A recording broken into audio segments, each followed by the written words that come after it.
আকাশ মনে হয় ফুটো হয়ে গিয়েছে। এই এত বৃষ্টি কমতে হবে, একভাবে বৃষ্টির পরে বৃষ্টি, বৃষ্টির পরে বৃষ্টি। জামা কাপড় পরিষ্কার করে আজ 3 দিন ধরে ব্যালকনিতে টানায় রাখেছি, শুকানোর কোনো নামগন্ধ নেই। শুকাবে কি করে? সূর্যি মামারই তো দেখা নেই। তা তোমরা সবাই কেমন আছো তাই বলো। আমি মোটামুটি ভালোই আসছি, চলে আসি তোমাদের মধ্যে নতুন। আমার মনে হয় কি সূর্যি মামা ঘুমের ওষুধ খেয়ে না সেই ঘুম দিচ্ছে। তাছাড়া এরকম করবে কেন? একটু না একটু তো দেখা দেবে। আজ যে 1 সপ্তাহ যাবো তা একভাবে সূর্যি মামার কোনো দেখাই পাচ্ছি না। কিরাম একটা হয়ে গেল না সবকিছু। আমাকে তো কাজ কাম বন্ধ নেই, তাহলে সূর্যি মামা কেন তার কাজে যে ফাঁকি দিচ্ছে? আমি তো এইটাই কোনোভাবে কাজে ফাঁকি দিলে তো কি, আমাকে তো আর কাজে ফাঁকি নেই। যাই করি আর তাই করি, সংসারের কাজ কাম করতেই হবে, রান্নাটা প্রতিদিন করাই লাগবে। তো মাছ কয়টা ফাইন করে পিটোপিট লাল লাল করে ভেজে নিলাম, আর এদিকে 2টো মাছ ভাজতে দিয়ে দিলাম মাইসও ভুতিকের জন্য। মাইসও ভূত মূলত একটাই ছিল, তা ওই যে মাইসও ভূতির চারাপুনা সেও তো খাবে, তাই না? নেই গো বাপু, ভালো করে একটু ভাজে ভুজে নিয়ে উঠে নিলাম। এবার দিয়ে দিলাম মিষ্টি কুমড়ো। সত্যি কথা কতে কি, আমার এই মিষ্টি কুমড়ো তরকারি খাতি না বিরাট ভালো লাগে। আর আমি কিন্তু আজকে আমাকে ঝিনেদার আঞ্চলিক ভাষায় ভয়েস দিচ্ছি।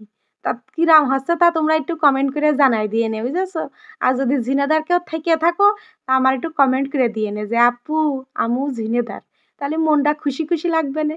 এক এলাকার মানুষ তো। দিন আগে একটা আপু আমার কমেন্ট করিল, মা এ তো তরকারিতে ঝাল দিইনি, ঝাল না দিয়ে কিরাম খাই? এই যে আমি সবুজ যে মশলা মতন দিলাম না, ওইটাই হচ্ছে মরিচ।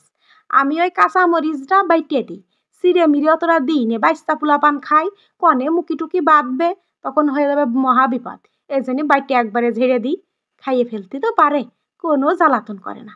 বিরাট এই দিক আমি দেখা যায় সাধারণত যে তরকারি রান্না করি নে সব ওই মশলা হাতে বেটে নিই, যখন খেতে তখন শিলপাটায় ভালো করে বেটে নিই, কুড়িয়েমু করিনি। আবার একবারে বাইটে ফ্রিজে রেখেও দিইনি।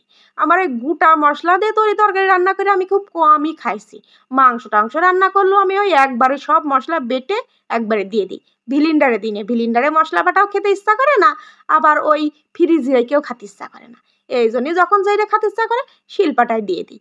তারপরে ওই শরীর তো আর প্রতিদিন একরকম চলে না, যেদিন দেখা যায় যে অলস্য একদম ছিকেও ধরেছে, সেদিন ওই ভিলিন্ডারটা বের করে তাই একটু বাইটে বুটে নিই। তাছাড়া গোটা মশলায় আমি খুব একটা খাই না। এদিকে পেঁপে ভাজবো, পেঁপে ভাজার জন্য ভালো করে কাটিয়ে নিয়ে লবণ হলুদ মাখাই নিলাম। ভালো করে ধুয়ে আকার পরে উঠোই দিয়ে ধুত তরি, আকার পরে করছি চুলোর পরে, গ্যাসের চুলোর পরে উঠোই দিয়ে যে তেল টেল একটু গরম গরম হয়ে গেছে, সেই মুহূর্তে পেঁপে কয়টা দিয়ে দিলাম। দিয়ে ভালো করে এপিট ওপিট করে নাড়াচাড়া করে একটু ভাজা ভাজা করে নিলাম, পুড়া পুড়া করে। তারপরে দিয়ে দিলাম সরিষা বাটা আর কাঁচামরিচ বাটা। এইভাবে যদি কোনোদিন পেঁপে ভাজি করে খাও, তাহলে মনে করো হাজবেন্ড সেদিন তোমার ওই পেঁপে ভাজাও খাবে, আবার তোমার হাত চাটেও খাবে। এত স্বাদ হয় গো, বানাই একদিন খাইয়েই দেখতে পারো। তারপরে আমার একটু কইয়ে নে। এই যে সন্ধ্যেবেলার আমার একটাই ডিউটি, এই পিস্তি পোলা পান্নে পড়াতে বসানো।